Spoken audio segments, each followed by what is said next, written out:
Today we're going to be delving into the importance of staying lean and its massive impact on attraction and how much you can improve your appearance simply by getting as lean as possible, within reason of course. We're going to delve into some celebrity transformations, the difference between them, especially in their faces when they gain a significant amount of body fat. It's night and day in terms of how attractive they are. I'm going to show you in this video exactly how much of a difference it could really make. Now, the first example, and one of the most obvious examples I feel like, is Chris Pratt. Chris Pratt is someone who has gone out of his way to make some insane body transformations over the course of his career for roles, whether that be getting literally fat on purpose or getting extremely lean for superhero roles. He's gone from the top to the bottom. Just looking at him from Parks and Recreation in 2009 to 2015, you can see just how much of a difference his face has compared to what you would expect. Most of us remember him from Guardians of the Galaxies or Jurassic World. At least that's where I remember him from the most. Looking at him in some of the movies he's done where he's gaining weight intentionally, it's nearly unrecognizable. Granted, in Parks and Recreation, no makeup or physical skin was used. It was his natural look for the role of Andy Dwyer. Looking at the before and after, it's pretty blatantly obvious what kind of difference there is in this guy's face and the overall sex appeal that it has. Like, looking at him playing in Parks and Recreation, would you even recognize him as Chris Pratt? I wouldn't unless somebody told me, to be honest. And looking at him in Guardians of the Galaxy, it's less indicative of what kind of like maxing out it is. It's still like an example of what fat can do to your face, to be honest. Like, if you look at his face in some of the interviews he's done where he's, bulked up on purpose, all of his features are shrouded. His neck pretty much blends into its chin. There's no visible chiseled features whatsoever. The jawline is completely gone, and you can almost not even tell it's the same guy. Going to the extreme other end of the spectrum, obviously everyone wants to think, you just need to get as lean as possible. Obviously there's a level to where it's just malnourished and unhealthy looking.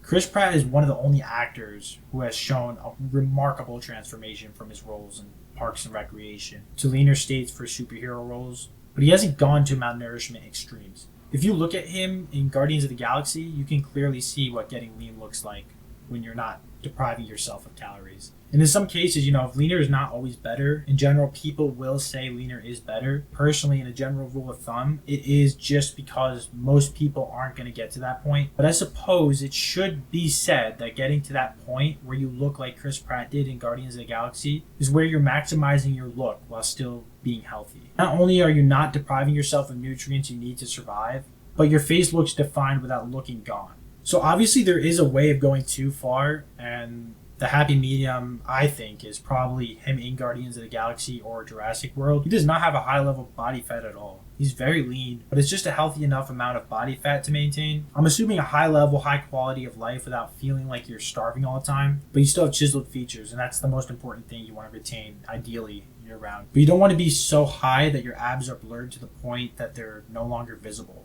And you have to have fat shrouding and facial features. Pratt showing this happy medium in Guardians of the Galaxy, as well in Jurassic World, are great examples of just what kind of effect just literal eating habits are going to have on how attractive your facial features are. Looking at him in the hyperpolar opposite of the spectrum, where he is heavier versus leaner, you can see the happy medium in the middle, kind of what you want to shoot for to maximize attraction. I don't really need to elaborate on how much better his face looks. Another great example is Tom Cruise. Obviously lean, chiseled features, and no one's going to argue with the fact that he's a fairly low body fat in this movie, and probably pretty close to the ideal as far as making sure your facial features are prominent without, severely depriving yourself of nutrients and getting to too low of body fat that's unsustainable and unhealthy looking.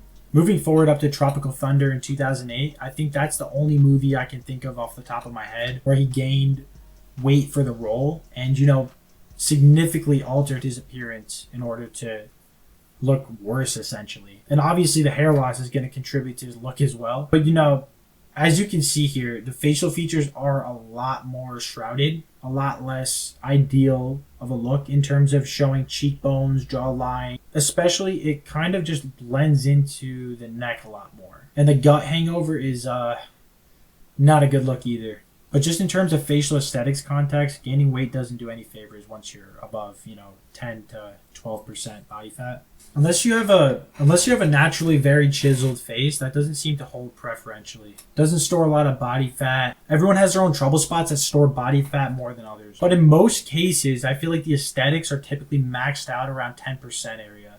And it's at least a sustainable body fat to stay at year round without really severely depriving yourself. I feel like the facial aesthetics are typically maxed out around the 10% area, and it's at least a sustainable body fat to stay at year round without severely depriving yourself. 10 to 12% I feel like is sustainable for naturals, not just enhanced individuals. Moving forward just a year later, after 2008 and 2009, Tom was back to his old self, lean again. As you see, this is, 13 years after Mission Impossible. And his face is super lean and chiseled. Obviously, he looks a little bit older than in Mission Impossible 1, which is expected, 13 years of extra age. But the chiseled facial features are all right back there. Jawline showing, cheekbones prominent, everything is maxed out in that regard. Just another example of how much of a difference increasing your body fat can have on your facial aesthetics, and then how getting lean again brings you right back there. So ideally, you would just stay lean year round. Obviously, these guys have a reason to gain weight for their roles, and that's why they make such a good example of what kind of difference it actually can make when you lose a lot of body fat. Tom Cruise, known as a good-looking actor. Obviously, you can go from being good-looking to having nearly unrecognizable facial features once you gain not that much fat. It's pretty easy to actually get to the point where it severely hinders your attraction. And I'm just trying to outline how much of a difference getting lean has. Getting lean in general is going to be healthy for all aspects of your life. We're not just trying to get to the point where we're depriving ourselves so much that it's unsustainable practice for like the year round. But we're getting just lean enough where we're maximizing facial features without getting to the point of being in a steep deficit year round and potentially causing micronutrient deficiencies. That's not a trade-off you would want to have in order to get lean. I'm going to give you one more example, and that's going to be Matthew McConaughey. Matthew has gone through several transformations over the years. Obviously being known for his appearance in Magic Mike and other appearances where he's known for having a pretty decent physique. He obviously is known as one of the attractive actors in the industry. Just looking at his transformation from this movie, for example, was back in 2009, was probably a healthy level of body fat here. Chiseled features are still pretty apparent, lean, not looking too far gone, not looking too fluffy either. Everything is kind of at a happy medium. Probably a sustainable, healthy body composition to walk around at year round. I don't think anyone would argue that this looks like a good level of body fat. Now, moving forward into 2012 for his role in Dallas Buyers Club, he had a significant amount of weight, not gain, for his role as somebody diagnosed with AIDS. And as you can see, just because he's leaner, it doesn't contribute to him looking any better. And this is where just because your face is leaner, it doesn't look necessarily better despite the fact that there's less actual fat on your body. As you can see, this doesn't look like a healthy look to maintain year round. And he obviously would benefit from packing on some weight after that. And shortly thereafter in 2014, there's a clip of him back at a healthy body fat. You can see his facial features filled out again. It looks like he has a healthy amount of muscle on his frame, cheekbones are still prominent, jawline's still there, and this is a healthier, better looking level of body fat, probably around, the 10 to 12% mark, or something like that, maybe closer to 14. I'm sure not all these celebrities walk around at 10% year round, but still the point of the matter is walking around at, sub 8% year round, especially as a natural, is not sustainable, nor is it healthy. And you're going to be depriving yourself of major micronutrients and calories in general. You're going to feel like crap all the time and look malnourished. And when you hit that happy medium, it allows you to actually maintain prominent facial features without having to put yourself into that, you've gone too far category. Moving forward to a more recent role in the movie Gold, you can see here he actually packed a significant amount of weight for that role. And the difference is pretty staggering in his facial aesthetics. All his prominent facial features are shrouded. The cheekbones are starting to get covered up, the neck in particular. The jawline area has taken the biggest hit though, which is pretty typical. His face is a lot more round, a lot less angular with prominent facial features, and it just contributes to a much lesser aesthetic look in terms of actual attraction. You have that double chin look, the jaw just melts into your neck. This is just another example of somebody who's gone not as extreme as Chris Pratt, but pretty extreme in the gaining weight as well as losing weight.